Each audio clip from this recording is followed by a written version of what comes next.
Yesterday, one of the IMs in the post show made reference to the fact that the News Corp scandal seems to be out of the news. Now, the debt ceiling crisis, faux crisis, kabuki, whatever you want to call it, has been crowding out a lot of that news, but it is not over for the Murdochs, not by a long shot. Yesterday, it was reported that the News International, this is the newspaper owned by News Corp that is since, it is the newspaper group owned by News Corp that own News of the World.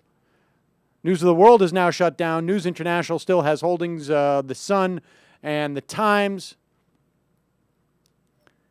And one of News International's main technology contractors in India has been ordered by the British Home Affairs Select Committee to answer questions today, I believe it would be tomorrow, on Friday, about its knowledge of the deletion of emails seen as vital to discovering the scale of the phone hacking at the newspaper company.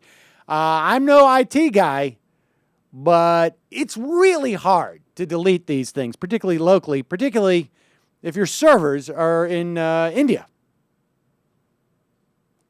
So they are still digging and trying to get to the bottom of this. Meanwhile, 9/11 families, according to The Guardian, again, we're not seeing a lot of this in U.S. news, are planning to meet with U.S. Attorney General Eric Holder's office on August 24th to discuss the progress of an FBI investigation into charges that News of the World and other Murdoch holdings basically hacked their phones, the families of 9/11 victims. Norman Siegel, New York-based attorney who represents 20 of the families, confirms the meeting and said he intended to take as many of the relatives as possible to see Holder in Washington. So stay tuned to that. That should be a rather interesting meeting, and it's just breaking.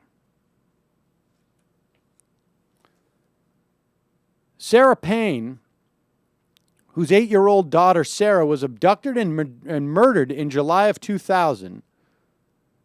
This is a woman who felt so touched by the support she received from the News of the World newspaper in the wake of this abduction and killing of her child.